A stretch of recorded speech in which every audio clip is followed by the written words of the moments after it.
Hello, this is Captain Chaudhari. I'm speaking to you after a long time. This video I'm making today is on Sextant. Sextant is part of celestial navigation, and celestial navigation is part of astronomy, my favorite subject. That reminds me about next week, sometimes in the next week, we are going to start the extra masters classes. I take astronomy for extra masters in India. So I always have the intentions that the mariners today, they develop the liking for the subject astronomy.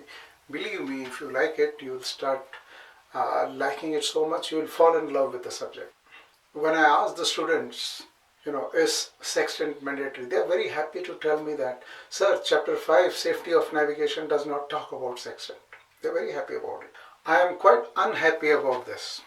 They could have at least written this word sextant in chapter 5, safety of navigation. Should be kept on board. If you look at regulation 19 of chapter 5, it talks about a global navigation satellite system. It talks about automatic position finding system. The system which automatically provides, there's a lot of stress given on the word automatic. Of course, in essence it implies that there should be a substitute system. There should be an equivalent system.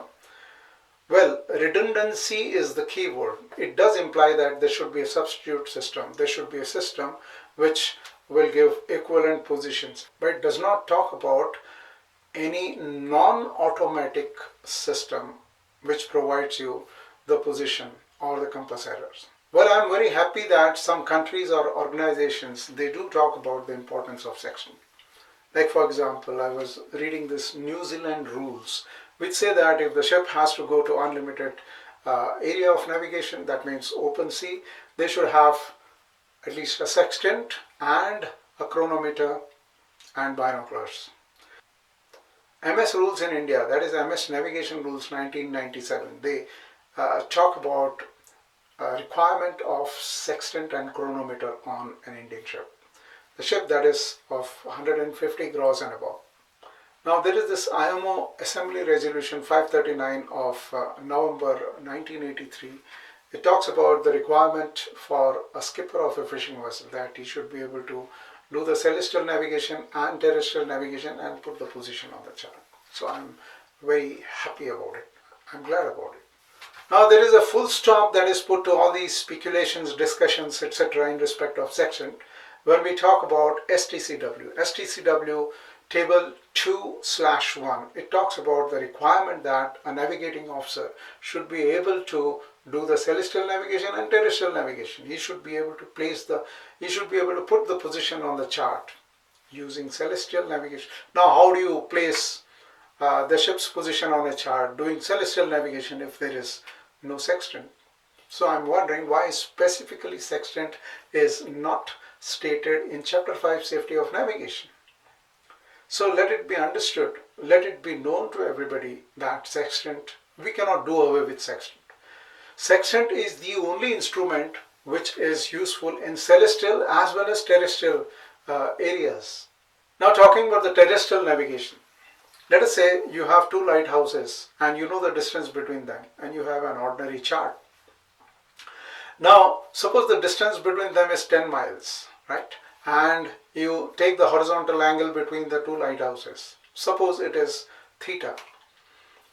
Then half of the distance between the lighthouse, that is half of 10 miles, that is 5 miles, multiplied by cos of half the angle between the two lights. That is the distance from the land. That is the distance from the lighthouse. Similarly, we can use vertical sextant angle to find out the distance from a light.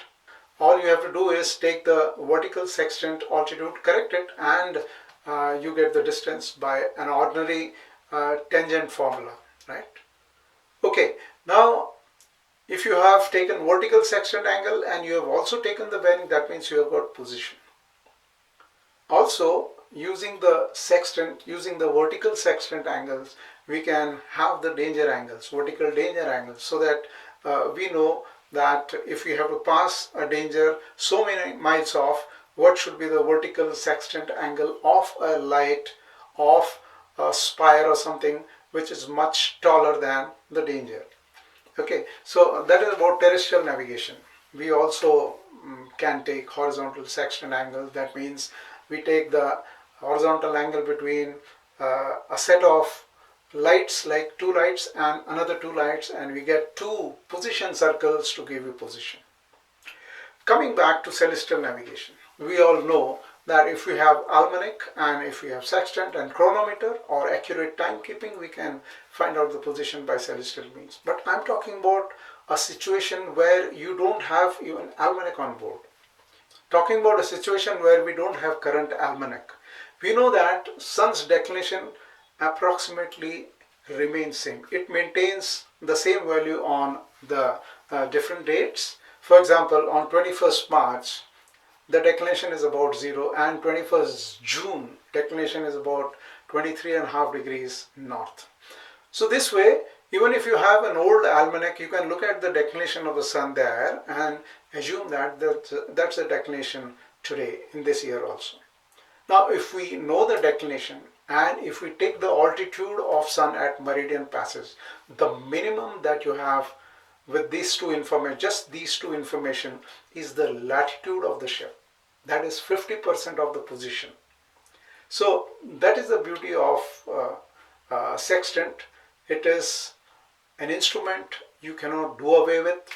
It is an instrument which is substitute for any kind of navigation, whether you talk about celestial navigation or terrestrial navigation.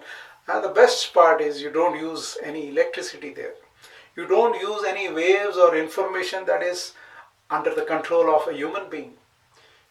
There is a famous saying in a very famous book by Baud, which says that the science of navigation can be taught, but the art of navigation is something which you have to learn by experience.